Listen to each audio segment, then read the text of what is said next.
All right. What's up, everybody? Sam Callahan back here with the Callahan Training Group podcast. I think this is season three, episode five, if I'm not mistaken. But welcome. I'm looking at 3 degrees outside right now. Literally 3 degrees. Feels like -7.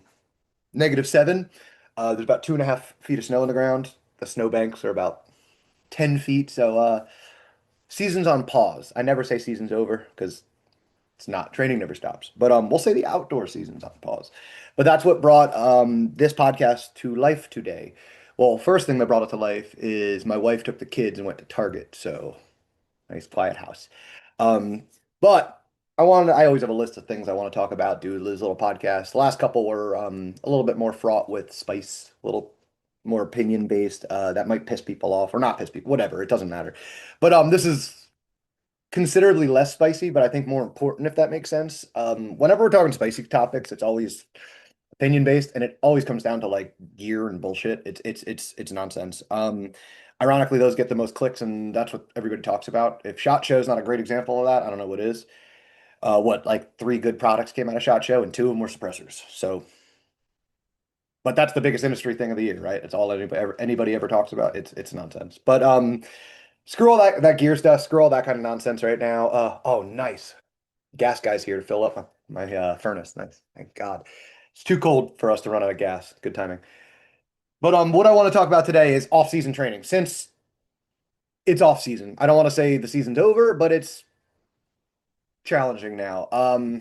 It's been sub-zero up here in the Poconos for like a week. It's gonna be like this for another couple, like 5 days. And I mean like literally sub-zero. Like at night it goes -1. So you can be as tough as you want. We're not shooting outside right now. I personally have kind of like a policy that I shoot until freezing. I shoot until it's 32 degrees. I don't care if it's cold. I don't care if it's shitty. And that's not a hard stop. If it's 29 degrees one day, I'm fucking shooting. Once it gets below that though, it's to the point where you're not getting the reps you would really like to get out of your hands. I mean, visually you're always getting good reps and it's better to be shooting than not shooting. But physically you're not really getting the work done that you think you're getting done. And if I want to practice being tough, there's better ways to practice being tough than standing out there and not getting good reps and also not really getting anything out of the training. So typically once it gets to the season, I'll take advantage of a hot day. I'll take advantage of a nice sunny day, but it becomes super dry fire season. Now, this is where a lot of people kind of fall off and they don't take dry fire seriously. They don't train seriously in the winter because the shooting's over. Like they don't really know what to do. The cool thing around Area 8 right now, at least where I am, there's weekly matches still going on beyond mine at some of these indoor ranges because as this USPSA stuff has gotten a lot more popular, more people have gotten into it. These people work at ranges, run ranges, do things like that. And there's indoor ranges that are running USPSA class fire matches, moving matches, like within 2 hours of me. I think there's four of them. All indoors, wear a t-shirt, go get your training in. Now, kind of far, 2.5 hours, and it's always in the afternoon when I'm hanging out with my kids. So right now I'm not doing a ton of those indoor matches, if any of them. But I think that's great. I think they're you don't really need to stop shooting, which is cool. And I say that because everybody in dry fire season is looking to affirm it. Like they want to go out and they want to confirm all the work they've been doing in dry fire, and they don't want to wait till March or April to do it. They don't want to head down the wrong path or get a bunch of bad reps, as I always see. I'll talk about all this. So it is nice that in at least Area 8, there's a bunch of these indoor matches, and then a bunch of the bros from around Area 8 are in Florida right now shooting the IPSC.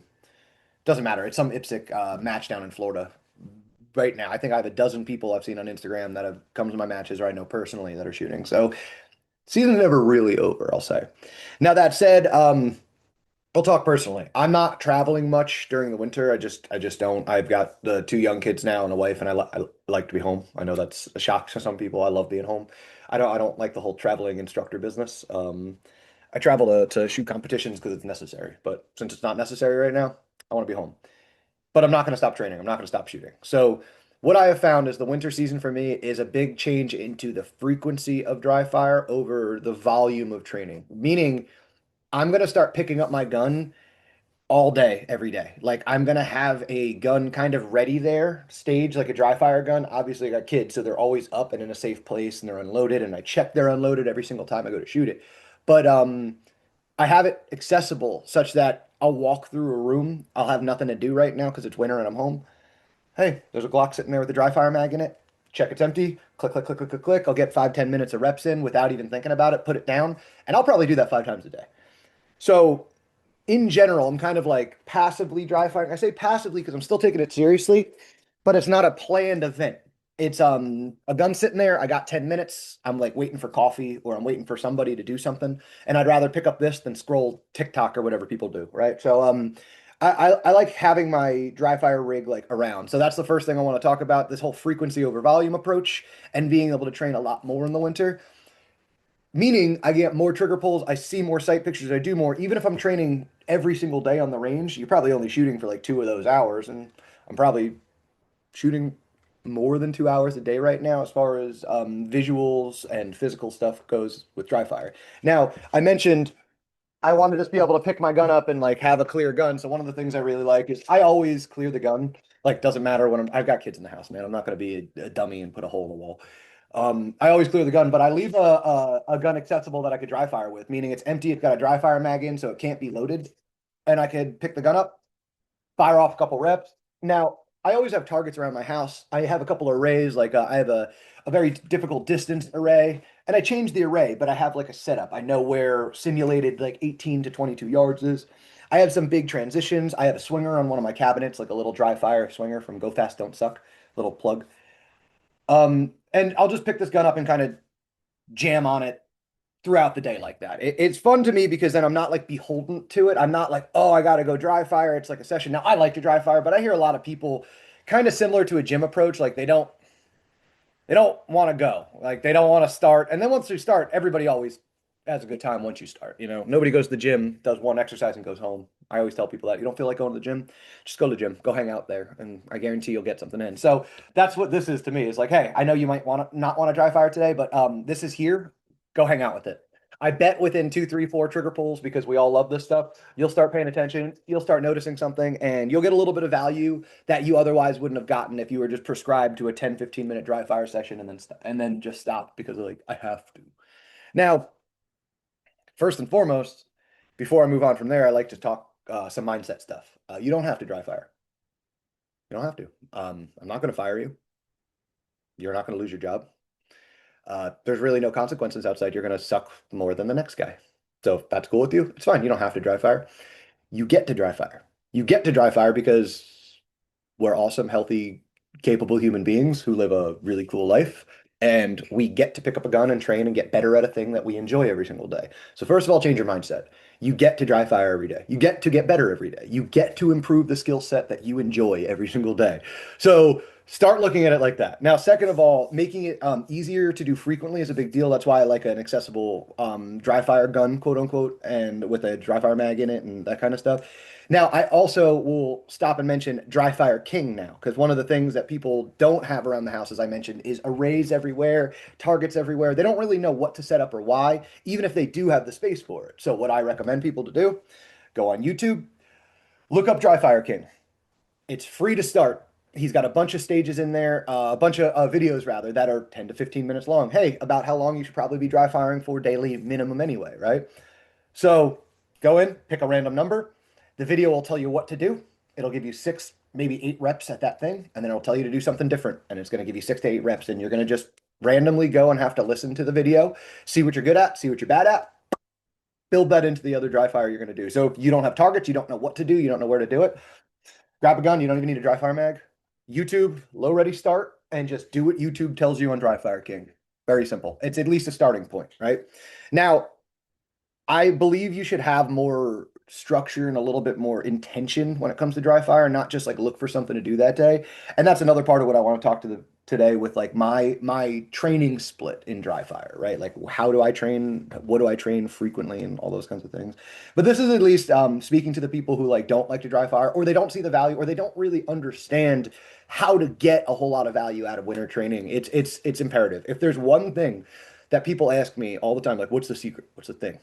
What's the thing? What's the best thing? What's the best thing I can do? Me, Christian, JJ, I don't care who you're talking to, from a good shooter through the best shooter, dry fire is the secret. That's the secret sauce. That's the magical thing. So if you really want to add something, it's disciplined dry fire at that. So now you have your ability to play with your gun every day. You're going to be starting low ready, just clicking on the trigger a lot because I think it's more important to be really good at calling shots and shooting and understanding how the gun reacts to my pressures as I put them in. I think that's a lot more important than having a sub-second dry fire draw from low ready because you're only going to get one opportunity to do that per stage, and chances are if you're just standing still doing it in dry fire, it's not honest. I'll get to that stuff. But I generally like to promote people to dry fire like 75% of the time, focused on sight pictures, trigger pulls, just having a good grip. So you could start low ready. You could even start on a target, and the drill will begin by squeezing a trigger on that target and then starting a different array, right? There's a bunch of different ways to do this to make sure you're focusing on today. I'm going to focus on grip. Today I'm going to focus on trigger pulls. Today I'm going to focus on calling shots, leading the gun with my eyes. Today I'm going to focus on tiny little spots. You don't need to every single day throw a belt on and try to beat the par time, right? Now I will say go off of a beep consistently, so you're always reacting to a stimulus. And if you're going off a beep, I'll throw a par time in there for the draw of the first target just for funsies. But I'm not trying to beat a par time of 3.7 seconds for this arbitrary array every single time because I don't find that very valuable unless you've already had metrics for that array. Like you know what your El Presidente is, so you can scale it and you can throw some numbers on there. If you're just looking at a bunch of targets on the wall and you're just going to say, "Hey, I'm going to make an 8 second par out of this," and you shave it down to 7.2 seconds or whatever, it's arbitrary. It's not bad. I just don't find it as useful as people think it is. Now, that said, I'll have a beep to start.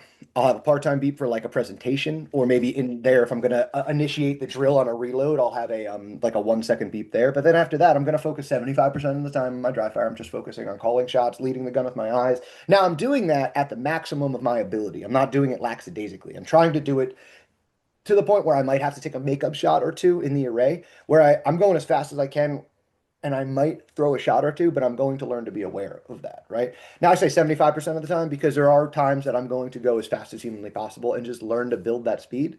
There are days that I'm going to be very meticulous, throw some really far targets out there and not allow myself to take any makeup shots, be like perfect and see what my gun does kind of thing. But I think those are outliers to 75% of the time shooting in what you consider your match mode, whatever that means. Like I'm going to shoot quickly, but I'm not going to be overly concerned or under concerned about points. I'm going to shoot as fast as my vision allows me.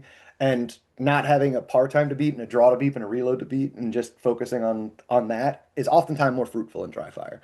So this off-season training thing isn't as complicated as people make it out to be. Having a naked gun with a dry fire mag in it and just a timer that goes beep, you can do it on your phone. I mean, dry fire, what is it? Shooters Global has a app that you could just use the features on the phone and just beep yourself in. You don't need a real timer. You could link it up to your headphone so you're not making my dogs run away because they hate the beep. There's a lot of easy ways to do this, right? Now, there are times you're going to need to throw a belt on. There's going to be times you need to do more. You can't just all day start low ready, grip the gun because you're going to have to practice getting that grip. You're going to have to practice getting that presentation. I know all that's true. I think 75% of the time you should be concerned about shooting and 25% of the time you should be concerned about those other things. But for those 25% of the other time, I want to have the easy ability to do it, right? So I have a little show and tell here today because I just figured it'd be easy to do. Now, for audio listeners, obviously you're not seeing anything, but I'll explain it. What I have right here, I call it my dry fire pants. It's an old crappy pair of shorts I have, and all I do is I leave an inner belt just in it at all times. And it sits in the corner of my room like fireman pants. You know, you can go to the firehouse and you could step into the boots and you could pull the pants straight up. Well, that's what my dry fire belt is. All the time I have it sitting right there in pants. So if I'm wearing sweatpants, I can just throw it on over it. I do all the time. If you see my Instagram and Facebook stories, most of the time now I'm wearing like wool socks and like 3 layers of pants and I just squeeze my dry fire shorts over the top of them. But it allows me to quick throw it on, do my reps consistently because I'm using a belt with an inner. It's on a pair of shorts with belt loops. It's attached firmly to my body. I'm not just kind of floating around and do it because I actually find when I try to put my belt on, just the outer belt, even if I put it real tight, even if I put it where I think it belongs, everything moves. My draw moves, my holster, my reloads move, my mag pouches, and I find myself fussing with my gear, not getting great reps in. And that's where this whole thing started from. I realized that 75% of the time I don't need to be fussing with that. I need to just be shooting. But the 25% of the time, take it fucking seriously. Like, do it. You get to do this, so let's take it seriously. So let's throw the belt on.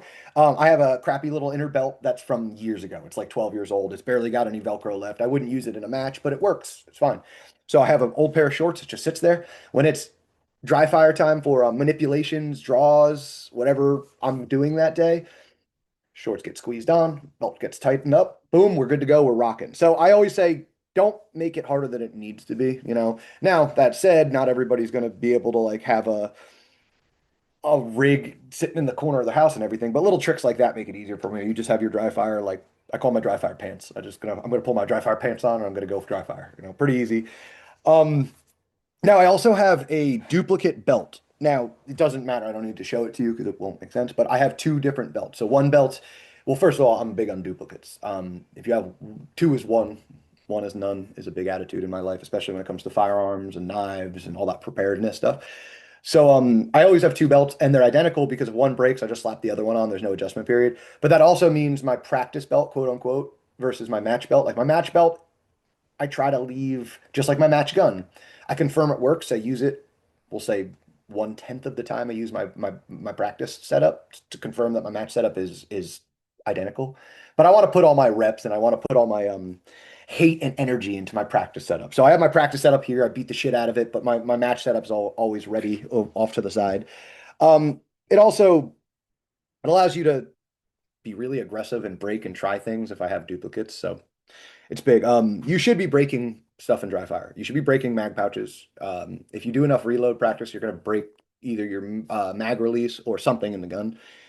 Right now, my dry fire mag, not the DFM dry fire click, click, click mag, my literal dry fire mag is like torn to pieces. The base plate's barely hanging on anymore.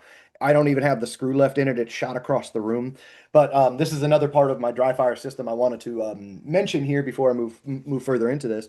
When you get into this manipulation stuff, and this is why I saved this for now. When you get into this manipulation stuff, when you get into the draws and the reloads and the unloaded starts and all those kinds of things, I see a lot of people using unloaded guns and unloaded mags, which is, again, I'm always going to say this, better than not. I'd rather you fake it or do it half-ass than none at all. But if you're going to do it half-ass, just do it whole ass. Just do it whole ass. And if you're going to do it whole ass, what I want you to do is I want you to get your normal length magazine. And I want you to go to, well, I went to, and I would recommend this, go to JV Training Accessories and get a weighted insert. So this insert in here feels like 22 rounds of 9 mil. So when I'm doing my draws, my gun's weighted exactly the same. I think that's really important for us striker fire guys because the gun is tremendously light if it's not loaded. My PDP, I barely even notice the difference, the steel frame, when it's loaded or unloaded because it's like a boat anchor of a gun. But I would say for realism's sake and taking this seriously, why wouldn't I have a gun at the exact same weight and balance and all those kinds of things if I'm going to learn to do my draws really fast, right? If I'm going to do my draws. Now, I want to stop right there, or not stop, but talk right there. When people start doing draws and people start doing all that, I see way too many people just sit online and they just stand still and they do a wrist below draw for 100 reps. They post their three best ones and they're done with it. And it's just, again, I'm going to say it like this. It's always better for you to be training than to you not train. But if you're going to put all that energy in, why don't we do it a little bit more efficiently? So I kind of tell everybody, yeah, start with your favorite draw. Everybody's favorite draw is wrist below belt. If you're an outlier, sure. But wrist below belt start. Do 10 of them.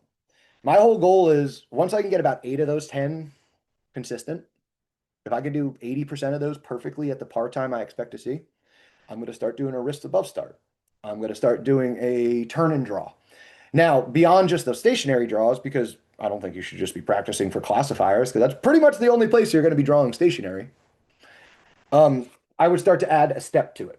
So one of the things I tell people, instead of just sitting there and doing your wrist below 0.9 second par time until you muscle memory it correct, I like to promote people dry fire on I call it the clock drill. I'm sure there's 1,000 different ways to put this. Somebody else has named it something differently. I forget who explained this to me, but I've been doing it for a very long time. But I want you to stand in an imaginary clock. I want you to stand in the center of the clock where the hands meet. And what I want you to do is now set your par time. Let's say your wrist below par time is zero point 0.9 seconds. Now I want you to step and draw towards 12 o'clock in zero point 0.9, basically a 1 to 2 step draw, because that's what we do in our sport more often than stand still. 1 to 2 steps, often more, right? So you're standing in the center of a clock, you're going to draw to 12, and then you're going to go back to the center, and then you're going to draw till 1, 2, 3, 4, all the way around the clock to 12, and then back again. So you're stepping in different directions. You're maintaining your hand speed and your draw speed. You're maintaining that dry fire, that manipulation stuff, but you're starting to add it to something more practical, stepping into positions, right? And you're stepping in every which way. Now, when you're doing the clock drill at first, I just say leave one target in front of you. Like if you're gonna if you need the orientation, if I'm standing in the center of the clock, there's going to be a target at 12. So when I stand in the center and I step to 12, I shoot 12. When I stand in the center and I step to 1, I still shoot 12. So you're kind of drawing to an angle each time. Now, once you've done that, that's 24 draws around the clock, 12 and 12. Then I'll start to say, when you step towards 12, shoot 12. Now, when you draw and step to 1, shoot towards 1. Shoot towards 2, shoot towards 3, shoot towards 4. So now you're starting to turn and draw, and you're starting to turn in all different directions. And you're not just doing it sterilely, muscle memory, 10 of them with your wrist above, turn around and get really lucky and get away with it. No, you're using your turn and you're using your manipulation. You're using the hand speed, you're using the grip, you're using the draw, the same step process, but you're doing it to a random target in a random direction multiple different times. It builds a lot more practical performance kind of stuff. Now, if you can't, as I mentioned at the beginning of this, if you can't stand still and do about 80% successful draws, don't move onwards. But that's what I preface this with. Once you could do about 80% standing still, do it correctly, well, then start to practice more realistically. Start to step. Now, like I said, vary your hand positions. So if you're going to go around the clock with your wrist below belt, go around the clock with your wrist up, whatever. Start unloaded and all those kinds of things. And again, going back to my mag accessory here, unloaded starts are bullshit if you're doing it with a light mag. And it's not that it's not like you're cheating. It's just not the same. It's not even close to the same. So when you go out and you put your gun down on the table at your first match and you're like, all right, I've been practicing this. I know it's a .9 start. And then you're sitting there fumbling it. It's because you've been practicing with a unloaded mag. Now, that's not a theory, and I think it's something that I've fallen victim to. And all of these things is because I'm stupid enough to have done it. So I fixed it, and then I tell you guys. So it's my way. If somebody else didn't screw things up, good for them. If they didn't do it my path, good for them. We're all climbing the same mountain. We're looking at the same peak, but we're all climbing from different sides. So if you're with me, you're on my side of the mountain. So unloaded starts, obviously it's going to be important to have a weighted mag to learn to unload off a table from my belt, whatever it is. But then that puts me right to my reloads. People dry fire with unloaded mags way too often, or empty mags way too often. Now, when you do a reload, a loaded mag to gun feels so much different and not as fast as an unloaded magazine. You have to start training more realistically. Now, again, if it's fake it and use a fake mag or not train at all, Sam, then fine, fake it.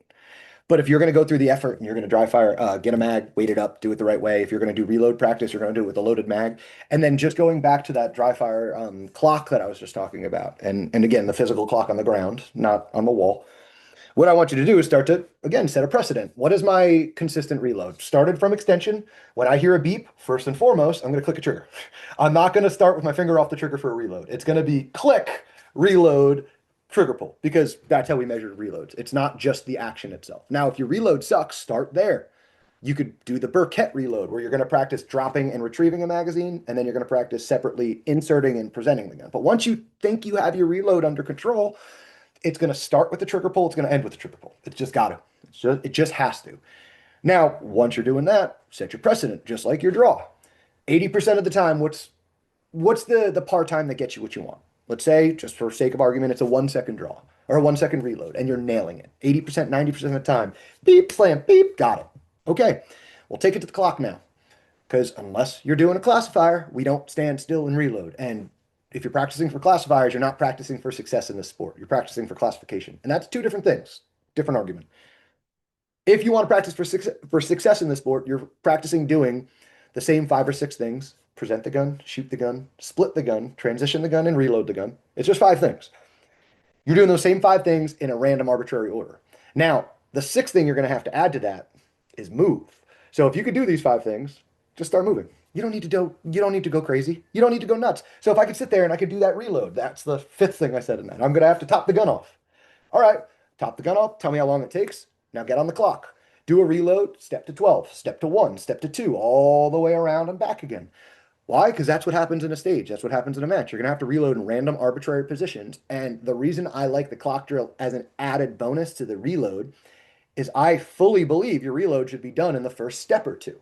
Now, I don't like delaying, leaving, or staying still to reload, then try to power out of position. But I believe your practice should reflect what you want to see in a match, which is full speed. I want to be able to do a reload within one step of moving so that I can continue moving unencumbered by my reload. I think that initial step, if we practice, my hands are faster than my feet and my body. I can get a magazine in the gun pretty successfully before my feet are done clomping around. And if you can do it in one step, well, then now you can save a stage. If you have a forgotten reload or a bad stage, something happens, right? Now, when you have a real tight stage or a classifier, it's easier to stand still and do a reload than it is to take a step. That's easy. And now when I have 10, 12, 15 steps to do a reload, I'm not even pressed. I don't even think about it. Reloads aren't difficult to me anymore. It'll be done in the first step. If it's done in the first three steps, who cares? I have 10 steps. Doesn't matter. So take your reload, clean it up, be very specific about it. Once you think you're happy with it, put it on the clock. And again, clock, yes, as in the timer, but I mean the clock on the ground. You're going to stand in the center of a clock where the hands would meet, and I'm going to do a reload towards each one of the numbers and then back again. Pretty simple. I think that's like an easy way to structure dry fire in that it's instead of repetitive and boring, it's something to do. It's like a format to follow. And I have this fun challenge of I'm not allowing myself to move on unless I can do things at an 80 percentile rate. So I'm not going to move on for my draws unless I can do it correctly. So if I can only do 7 out of 10 draws correctly, I have to go back to 0, right? And it just keeps me honest. It keeps me very consistent. It keeps me very meaningful in my dry fire. Like I really have to care. I really have to have quality to my dry fire because if I want to move on, if I want to continue having fun, if I want to get out of this exercise and make it to the next exercise, I have to do it consistently well. So taking it a little bit more seriously from equipment to consistency to actually performance oriented, as in like taking those steps, pretty big deal. Now, I mentioned it. I think about 75% of the time, you're going to just be shooting. And I think about 25% of the time, you're going to be doing that draw and reload stuff we were just talking about. Pretty simple. Now, the meat in the middle here is Ace, Ace VR. Now, it's been a year, I think, since I did this last uh, podcast on just Ace itself. But here it is, still rocking. Now, what I think it's important to talk about Ace before we go anywhere. Ace is not a video game that you're trying to beat the leaderboards. There are leaderboards. Now, the top 10 of those guys are not shooting realistically and they're not shooting well at matches. There's always exceptions. Sometimes you'll see Tim Herron up there, but like when you see the guy named Hacker, number one most important, not they're really good at the game. I'm not taking that from them, but it's not reflective of their skill set in real life. So don't worry about the leaderboards in Ace. What I want you to worry about is this. You're going to get a handset that exactly replicates whatever your match gun is. I don't give a shit what gun you shoot inside of Ace, and that pisses people off.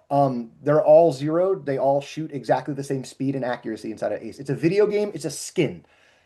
The thing you're seeing on the screen is not a real gun. It doesn't have any influence into what you do. The only influence that gun can provide is visual interference. That's all it can do. This handset is the important part. So what I have in my hands here is a Glock 34. Look at that. Same weight, same size. It's an exact replica of my match gun. This is full of lead shot and epoxy, so it's the same weight as a Glock 34 loaded with a 22 round mag. So when I'm doing my ready ups and I'm doing my transitions and I'm doing all this kind of stuff, it's the same feel. I'm not learning to get away with it with a cheater little stupid plastic white gun. I'm learning to do real speed, real performance things with a real feel gun. Now, the other thing people do themselves a disservice of is listen to that trigger. Sounds like a real trigger, right? Listen to my Glock. Like there's a palpable click and you could hear the reset just like this. Click, reset, right? Too many people are taking their handsets, their modules, and they're making the trigger a 0.1 split trigger with no take up and no break. And what are you practicing then? Just go play Call of Duty, play Halo. And I mean that in a positive way. Like if you're just going to work on an unrealistic Twitch response using your eyes and your brain, just play COD, just play a video game. If you want to use Ace properly, you're going to use a one-to-one handset to your competition gun. You're going to try to get as close as you can with your trigger feel, and you're going to shoot this system realistically. So I say realistically, and I have a couple of things to say about that. Bill drill, double bill drill, 2-2-4-2-2 drill. They're stupid. You don't need to do them. They're fun to like to mess with your, I guess, your reaction time to the beep and how fast I can pull the trigger and things like that. But they're useless in that game. When you see it pop up, skip it. It's not useful. Some of the classifiers that are just stand and shoot classifiers, if they don't involve a reload or they don't involve multiple strings, they're not bad to do, but there's a lot more fruitful things in Ace you can be hammering rather than trying to just shoot 6 shots, 8 shots without reloading as fast as I can with my feet still. I think the cool thing about Ace is if you use a realistic gun and a realistic trigger and all those kinds of things, start pushing the skill set, start shooting bigger transitions, harder stages, start moving and shooting on targets you probably wouldn't move and shoot on, start learning to do things you'd be a little bit uncomfortable doing in real life because you have permission to fail. You don't have to tape targets, you don't have to load mags, because we're not worried about the leaderboard and we're worried about me versus me. I want you to just start to see, hey, how can I maximize the stage by starting to add those other little parts of the sport? Hey, if I could shoot all this, can I shoot while moving? If I'm doing this at a high speed, what can I do sooner? Is there anything else I could do sooner instead of trying to shoot this faster? Starting to apply those little things to Ace is a big deal. But I consider this the 75%, meaning I'm not going to use this for manipulation practice. If they force me to reload because it's a classifier, like you have to shoot 6, reload 6, I'm going to reload. I'm just going to do what it says. But my reload is just touch the button and hit the gun because that's what the reload in the game is. It's not really helping me practice anything but reaction time. So I don't do anything in Ace other than worry about visual and mental, like hammer. I'm just hammering my vision and my mental. I just want to see how much can I see how fast? Can I call all those shots? Now, I just start low ready with a good grip. I have my eyes led to the first target. As soon as I'm done calling that shot, I move to the next target, I move to the next target, just like you would in real life, but there's no recoil. You're just working on visual and mental speed. That's the best way to do it. I think that's the best way to use Ace. And I'll use Ace in bigger stages because then my goal becomes set my precedent on a stage. What's my maximum on a stage? Or what's my best? Whatever. They have a weird ranking system where Ace is like GM. So let me say I shot an Ace score or a GM score on a stage. I want to then see, can I do it again immediately? And if you go back and watch any of my videos that I post about Ace, that's exactly what is reflective in my videos. Can I hit the same score 2 times in a row, indicative of I'm a master of those things? I didn't get lucky one time, right? Can you shoot the same score or close to the same score multiple different ways on a stage? Because if it's a symmetrical stage, you should be able to shoot it back and forth with the same score. You might have a preference in which way you would shoot in real life, I know. But I think it's important to be able to say I'm so consistent that it doesn't matter, but I'll choose my favorite way if given the opportunity, right? So Ace is very cool in that I don't want you to sit there and see just like how high in the leaderboard can I get, how fast can I go, can I cheat, set a good score, and then try to do it again backwards. If you're going to shoot targets 1 to 6, shoot 6 to 1. Things like that. Very simple things. Start to treat Ace more like training than a video game, which sounds obvious, but people get very lost in the sauce of video games and all that kind of stuff. Now, what I like about Ace is like Dryfire. What I'm trying to do is see what my gun does as I input pressures to it.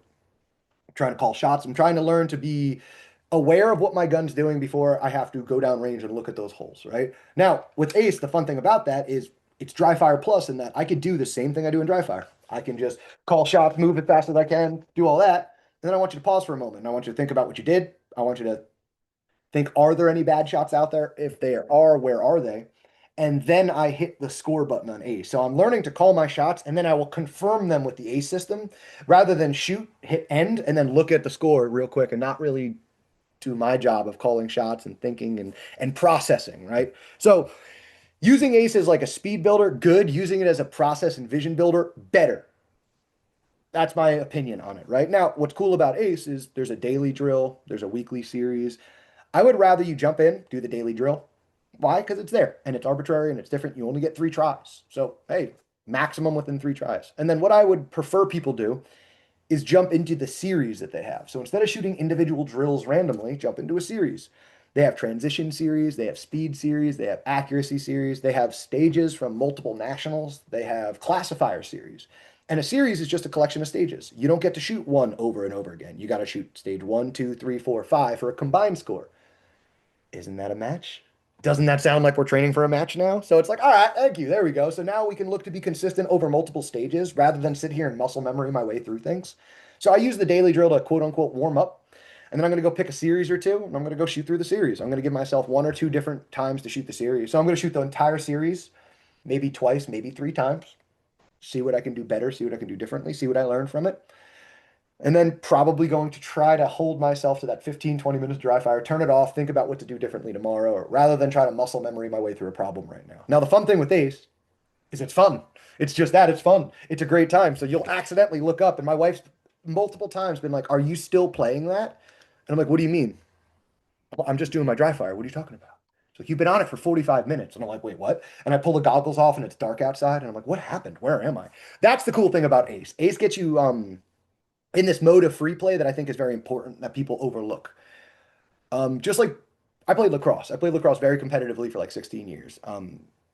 When I played scrimmages with my buddies, or when we played summer leagues with my buddies, and we played the sport of lacrosse in the format and rule set of lacrosse, but we did it for fun, and there wasn't pressure to succeed in it. We learned and got better in that format just as much as we did practice. So I find Ace is that it's fun play, but in the format of shooting. So if you take it seriously and you follow the rules and you treat it like USPSA, but you treat it like fun USPSA, you'll get a lot out of that free play environment as long as you're free playing under the conditions of this kind of useful USPSA performance training. You're not worried about how fast or how accurate, you're worried about both, right?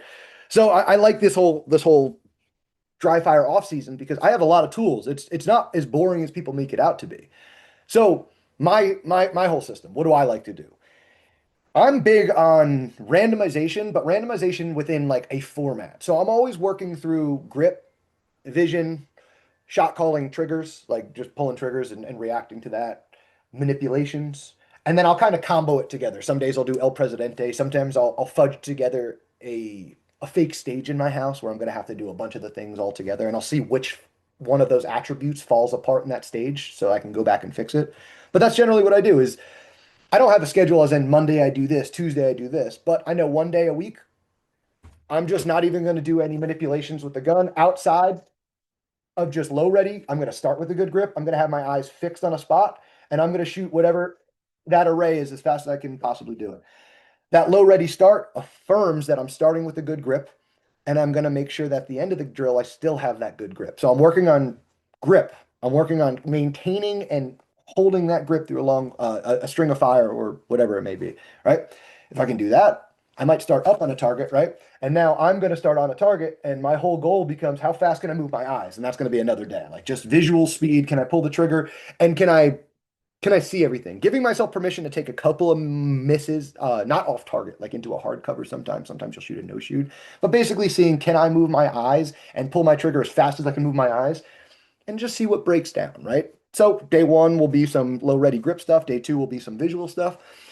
Day three is generally when I throw on ace and I try to put it together visually and mentally. I'll throw, as I mentioned, I'll shoot the daily drill 3 times. I'll try to maximize my performance on that. And then I'll shoot a couple of a couple of series, see where I'm going. Now, I mentioned the leaderboards are there and don't pay too much attention to them, but I know that there are some real shooters in there. So other than the top 5 guys who are breaking the records by, again, not using a sear in their trigger and just using a button and all that kind of stuff. When I go and look, I know who I want to be in the top 20 personally. I know even void of the numbers in the leaderboard, what I know I want to do, I want to hold myself to an ace score every time, which is like the maximum score you can get. Now, if you're not a GM, the next one down is platinum, and then like I forget all the levels. But you're just gonna say, hey, my goal today is to hold all platinum scores. My goal today is to do all this, all that, right? I want to be able to maximize my performance. And then when I have a bad performance, I can answer the what happened and why. I'm not just playing a video game and I failed the video game. You know exactly what you can fix and you can fix it next time, right? So we'll say day one, little low ready start. Day two is going to be some visual psycho stuff. Day three is going to be ace. And then day four, I'll generally throw my dry fire belt on, my dry fire pants on, squeeze those pants on, throw my belt on. Now, at first, I'm just going to start doing some draws.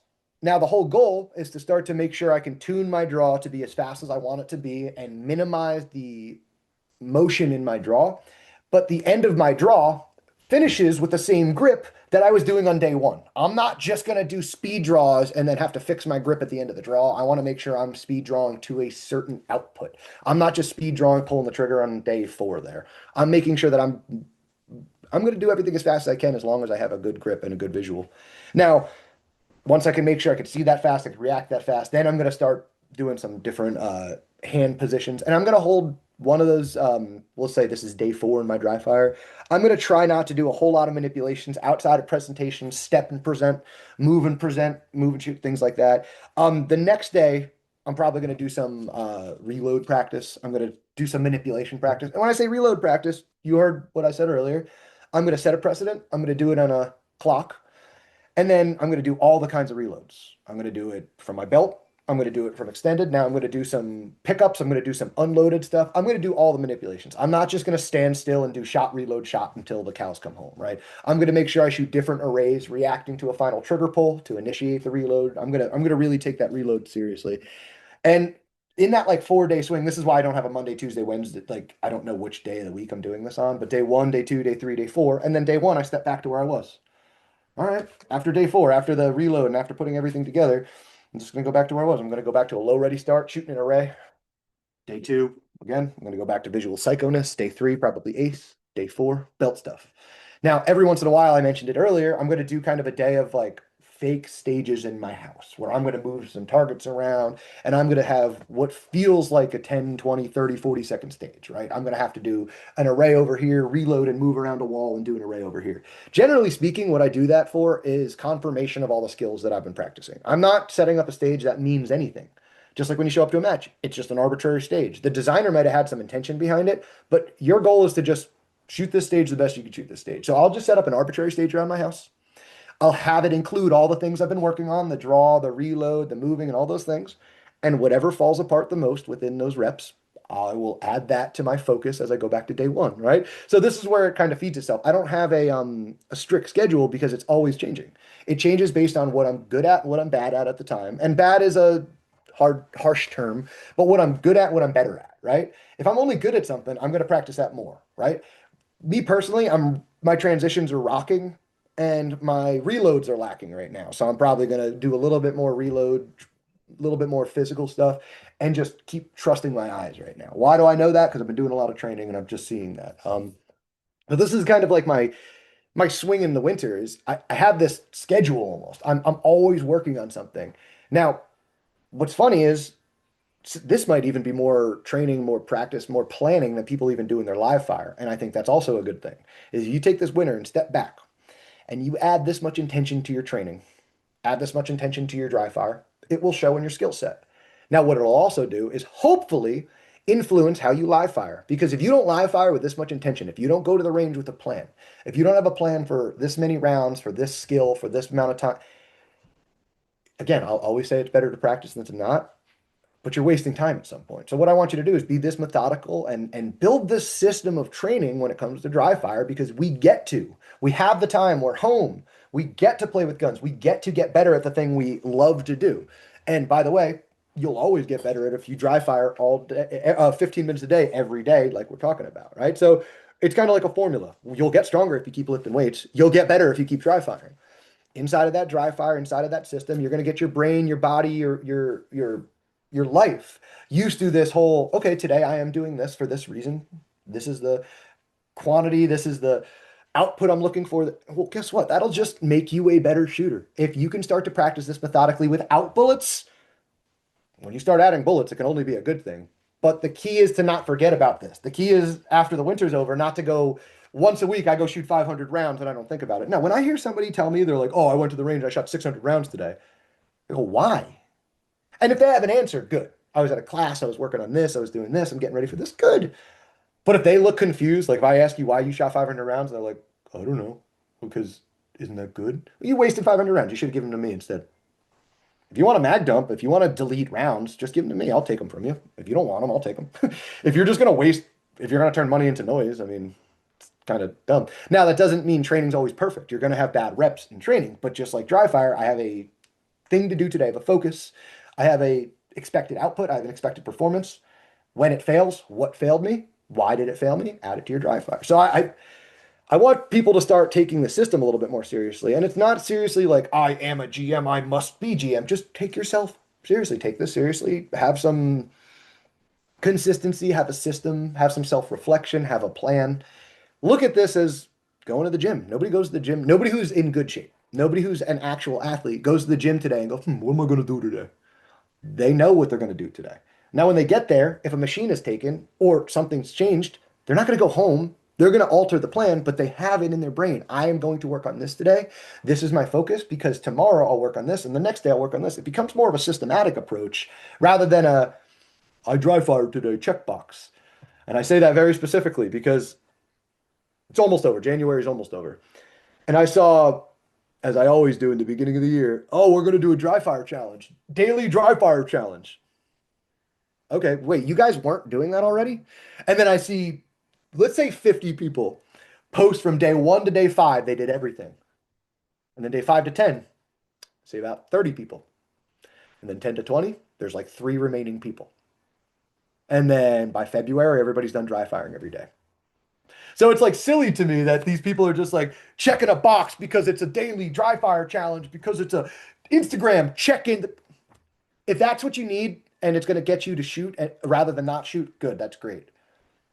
But that's not going to help you. That's not the attitude. If you need to go check in by putting an Instagram story up and you need to like that's your dry, like, okay, I dry fired today because I posted it and I tagged it and I put the day up and I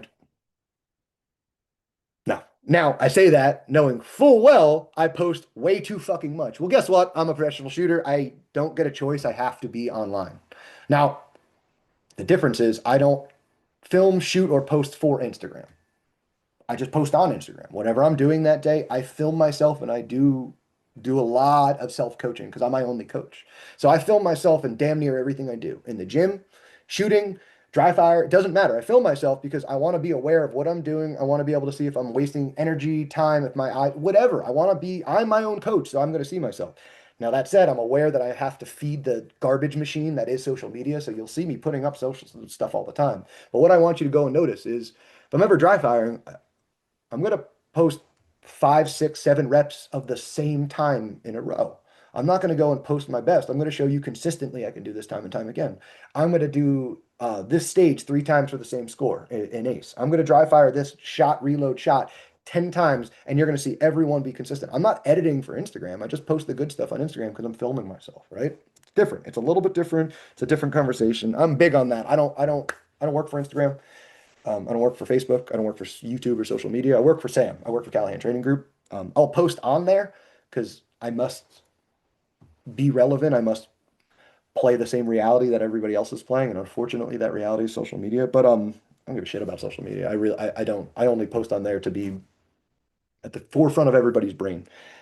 So that whole like dry fire challenge thing is kind of a if it gets people dry firing, if it gets people starting and then you never stop and you add some structure, good. But if you find yourself doing like a dry fire challenge once a year and then not remaining, it's kind of the same thing as like fad diets and all those kinds of stuff. I'd rather you just start slow and I'd rather you just start eliminating sugar one day and the next day I'm going to do this and the next day I'm going to eat breakfast better and you're going to do a little bit day by day rather than trying to jump in all at once, do some random fucking challenge that's checking a box off that's not sustainable and then in 30 days stop dry firing or stop doing whatever. It's kind of up to you now to be the most disciplined shooter through the winter and come out the other side the best shooter in the world. Now, I say that very specifically. Current national champion Mason Lane lives in New Hampshire. Jay Beal, also New Hampshire. A lot of the Area 8 hitters, the guys who are killing it out there, they live in Area 8. They live in Jersey, New York, Pennsylvania. I mean, even a little bit south of us, Maryland right now is in snow. I mean, Virginia got a bunch of snow just now. So all the best shooters in the world come from the Northeast. And now there's always exceptions, but they moved to Arizona. They moved to Vegas from other cold areas. I see Ben's from Wisconsin, right? Like you can look at this and you can see that these guys who have this discipline to use the off season rather than just shoot all year round or take a break for 3 months out of the year, those are often the best shooters there are. Why? They're forced to try. They have to try. It's not just nice all year round, like they live in Texas and they can just shoot all. So they don't really respect the effort. Um, there there is a challenge that they have to do. They have to stop at one part of the season and assess, and they have to really work with some tight variables. They have to change their training to match the conditions around them. And then once it's easy again, and once it's 50 degrees and above, and once it's sunny and I can feel my hands, those guys take off running like nothing you've ever seen before. So I think it's pretty important to understand that some of the best shooters in the world use the off season as like training fuel is a secret. There's no professional athlete out there in shooting or otherwise that's just 24/7, 365 doing their thing. They have an off season. But again, like the best baseball, basketball, lacrosse, hockey players, their off season isn't drinking beers and doing nothing. They're training. They're not doing the same format of match, match, match, match, match, game, game, game, game, game. They're training, but they're training for that, right? So you have to start to understand that off season for a shooter, if you want to be a serious shooter, is just as important as on season. You just have to have the discipline to make it worth something. That's it. You have to have the discipline. Now, I think the beginning of the video is a big deal. Changing your mindset to I get to is a big deal. I get to go to the gym and work out because I'm healthy enough and I live in a place in America where I can spend my free time getting fit instead of fighting tigers. You know, like, come on, man. Like, I get to do this thing. I have an awesome hobby and really cool fucking toys all around. I get to play with them. And not only do I get to play with them, I get to get better with them every single day if I touch them. Start to reframe that kind of stuff, man. I know it's more of a mental shift than anything, but guess what this sport is? It's a mental sport, man. It's a mental and visual sport. But if you could start to take that more seriously, you could start to say, I get to do this, so I'm going to hunt for this today, and then tomorrow I'm going to do this, and the next. And you could start to take this a little bit more seriously. I think off-season training gets actually sometimes it breaks people through plateaus, and I'm one of those people. I think it was 4 years ago, 5 years ago, when I finally made GM. I spent a winter as a master basically training my eyes, and it was one other thing. I had to learn to keep my shoulders down. I used to be a tactical turtle. I was learning to keep my shoulders down. And all winter long, I was on a fucking mission. I was hungry for it. I'm going to shoot at the speed of sight, and I'm never going to not be able to call a shot or be aware of a shot. And I'm never going to do that with varying grip pressures. So I'm going to keep my grip pressure, my shoulders down the whole time. And I did that from November to March. Not a single live fire shot, other than teaching a couple people every once in a while, doing a demo and things like that, but not a single live fire like training day. And I showed up in March, shot a match, and the first stage of that match happened to be a classifier. Sam Callahan, C, is the first shooter up on the stage. And I said to myself something, and I didn't mean this in a good or a bad way. I said, all right, we've been doing this all winter. Just shoot at the speed of sight. Keep those shoulders down, baby. Go. And I shot my first 103% classifier. I broke through a 2-year plateau of a masterclass shooter in a winter, in Dryfire, in an off season. And that's where it hit me. I was like, this is, I mean, I knew it was important up to then. I always dry fired. I always loved that stuff. I like playing with guns. But it hit me then. I was like, holy shit. The hardest thing to do is to get that last 5% jump, to get that jump from master to grandmaster. Like, that's one of the hardest jumps there are out there. And I did it just through the winter without firing a shot, without having to shoot faster splits or make my hands bleed. Like, wow, that's interesting. So I shot that classifier at 100 and I think it was 103 or 104%. And it was an old one. It was like 3V is the classifier. There's a barricade, you shoot a couple of no shoots, reload, couple of no shoots. Well, it went so well, I just said to myself, why don't I just do that the rest of the day? I'm just going to keep my shoulders down, shoot at the speed of sight. And that was the first time I won a match overall. It's like, huh, weird. And it all came from the off season. So I like broke through a pretty hard plateau by shooting in the off season, using the off season like really, really meaningfully. Like I really gave a shit. I was on a damn mission. That's my big thing. Now, what I like to say is if you're on a mission, frequency over volume, I mentioned that in the beginning, and I'll circle back to this, is probably a better thing for you to do. Instead of trying to dry fire for like an hour a day, 15 minutes twice a day is probably your best option. Wake up, do it in the morning, go to the gym, do a bunch of shit, dry fire in the evening. You're dry firing in two different mental and physical states, which I think is better than trying to spend an hour sitting there and hammering it because you don't know at nationals, you shoot an AM, PM, are you tired? Did you sleep the night before? I don't know. I don't care. You can't, sometimes you can't control those things. So just be able to shoot in the morning or at night, before or after a workout, when I'm fasted or well fed, doesn't matter. Just do your job, learn to do it instead of trying to do it an hour a day. Now, I also say it like this when you're doing it an hour a day, what are you really practicing for? Because this is a weird thing to say. Like, there are diminishing returns to time spent training. We know that, like, you can't go to the gym for 4 hours and get much out of it, right? So we understand that. Now, you can't go to the gym for 45 minutes and get a whole lot out of it either. There's a sweet spot, we'll say, right? So that's what you have to start exploring in dry fire. Like, what am I training for? Let's say you're training for a nationals. Let's say you're training for worlds. Worlds is a great example. Let's say there's 30 stages. And let's say each stage is about 30 seconds apiece. That's 15 minutes of shooting. And now that's way more than, there's not going to be 30-second stages. A bunch of those stages are going to be 5 or 8 seconds. So we're way overestimating here. So let's say 15 minutes of shooting. You don't get to shoot for an hour. You don't get to shoot all of those shots in one quick hour. You need to be able to pick up your gun, perform to your maximum ability, put down your gun for an hour, and then do that repeatedly. So I think it's more fruitful to dry fire for smaller periods of time. You define smaller. I think 15 to 20 minutes is a great period of time. But I'd rather you do that 2 or 3 times a day rather than try to do an hour straight of dry fire because that's not reflective of how you're going to shoot a match or anything. You're not going to warm up. You're not going to get ready. You're not going to find a groove and all that kind of stuff via repetitions. That's how you build skill. If you're done building skill and you're now trying to refine skill and get it into a performance aspect, we're talking a little differently here. We're talking a little bit differently here. So I think if you're trying to take it more seriously and you're done with the building and you're on the refinement, the polishing, um, more often is better than longer. That's just something I've always found. No, that's why I think things like ace become fun because in the morning I'll do ace and at night I'll do regular dry fire, vice versa. No, no value to either, but you have multiple things to do a day, and this is also why I don't have a schedule because if I'm going to dry fire twice a day, in the morning I might do grip and stuff, and at night I might do vision.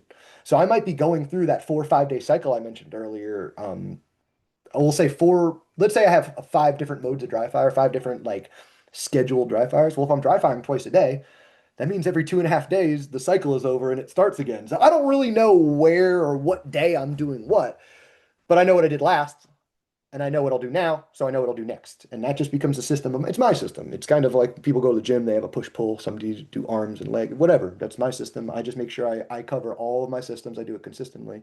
And every once in a while, it's very important to make sure this is something I like to mention. I actually meant to mention this earlier, but I don't want to forget it because I could see this array over here.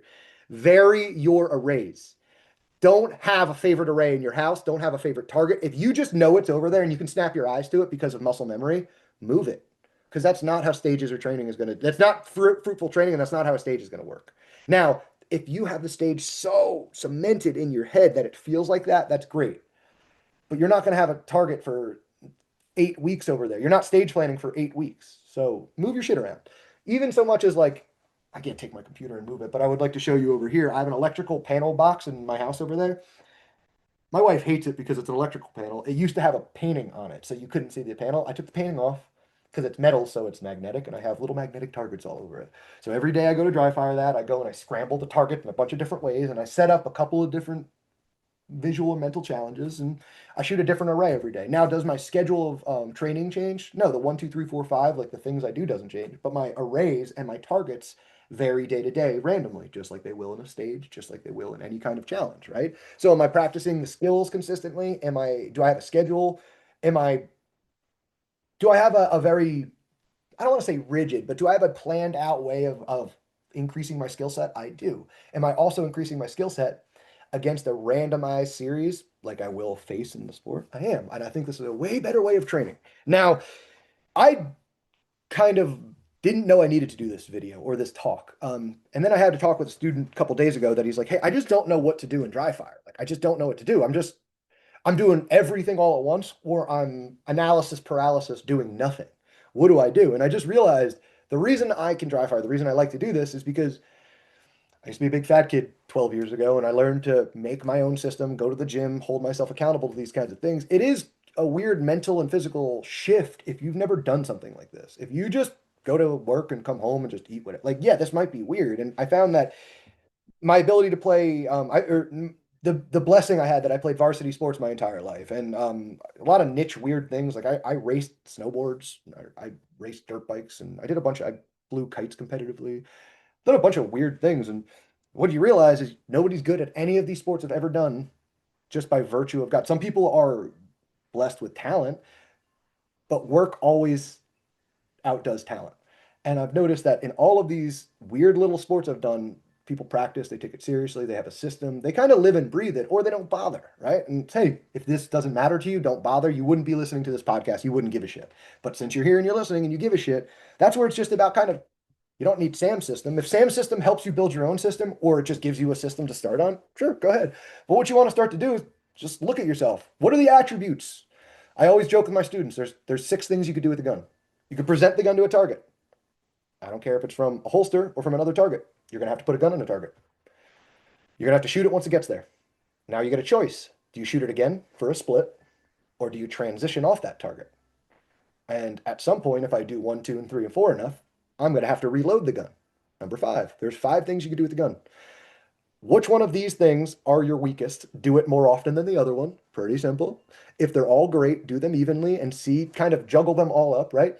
And if you can do all five of these things, the sixth and the most magical thing you could do is to start to add a step or some movement to those things. So if you need a system, just go through it. Go look at this. Use Sam's system, but go and look. Hey, based on those five attributes I just mentioned, what's my weakest one? I'm going to do that more often.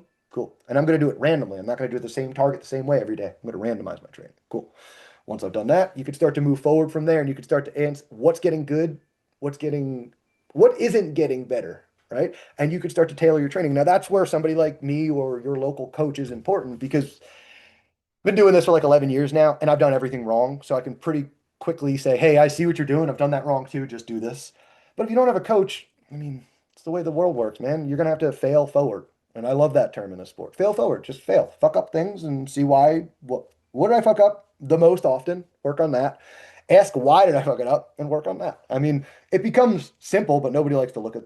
I mean, that's a hard question. I suck and why is a hard question. Everybody likes to look at the good. They don't like to look at the bad.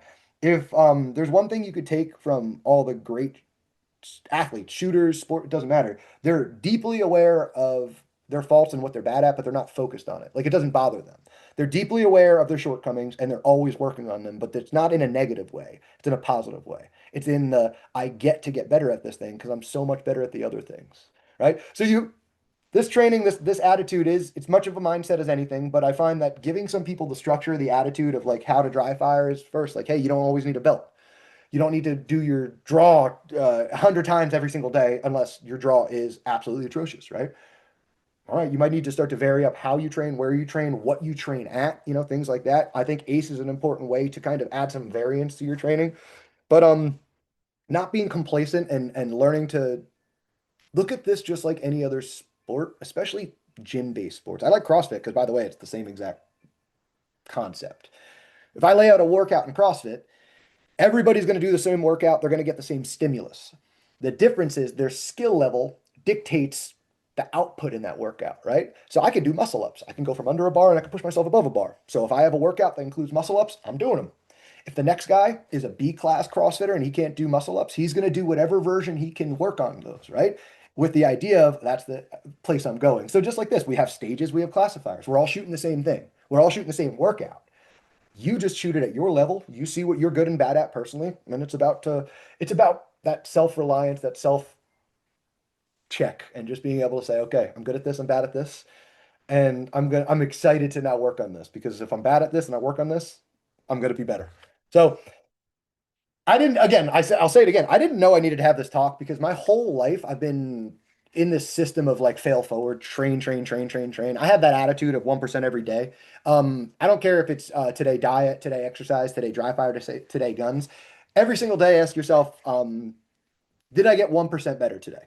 Is is there one thing in 24 hours I did that makes me a better human than yesterday? Um, in a little bit more of a violent way of putting it, because the guy I learned this from is a professional in violence. I always like the kill your clone mentality. This comes from Tom Kyer. I forget which podcast he was on. I think he was talking to Ethan Suplee, that the guy who's big fat movie star who's now in good shape. But if you go and look up the kill your clone attitude, I want you to just start to add that to your training and your shooting. Again, take this with a grain of salt because he is a guy who teaches people to stab and hurt people. But his attitude is this: kill your clone. If you were to meet a clone of yourself in 24 hours from right now, can you beat him? What did you do in the last 24 hours to get stronger, faster, and more dangerous that you're not going to get taken out by your own self in 24 hours? Why? What did you do to get better today? What did you do? I don't care if it was I rested better, I got my eyes working better, I stretched. Those are all great things. But you need to start answering yourself every single day. What did I do to make myself better today? And that's it. That's all. Every day, a little bit, a little bit. Because by the way, the funny thing is USPSA's bar is constantly rising too. So if you're not getting better every day, even if you're maintaining, the GMs are getting better and you're getting worse relatively. So start to have that attitude, kill your clone. I don't care if it's in the gym or with dry fire or with diet or with, I don't care. Just start to understand that today it's your job to figure out something to do, some way to make yourself better than you were yesterday. So that'll conclude my my ranting on this. I'm very big on this because I'm obsessed with the process. I think the process is just as important as the product. Product being grandmaster, alphas, winning matches. That is a product that will always be there if you're obsessed with a process and you put in work to the process. You could be obsessed with that product all you want, but if you're not obsessed with the process, you're not going to get it. You're not going to get what you want. So start to consume yourself with the process. Start to consume yourself with what and how gets me that output. But I'm in control of the process. I'm not in control of the product. But I hope that's not a little. It sounds like a philosophic. Can't even say the word. That's how big of a redneck I am. But I feel like a philosopher today. It's a more of a mindset and a training thing than anything. But you guys need any questions, comments, concerns? Need anything from me in this regard? If you didn't understand this or you need a deeper understanding on it, hit me up. That's what I do. I love talking about this stuff, and that's why I coach this stuff. I think it's just as important to coach the mental side of things and the eyes and the training side of things as it is to pull triggers fast, you know? Now, if there's any training topics or anything you are dying to hear about, or any products or anything you're dying to hear me talk about for whatever reason you want to hear me talk about it, let me know. Comment, click down below. But thank you guys for sticking with me. And I know this is pretty much sticking with the theme of the podcast for today. But always remember, don't forget to dry fire.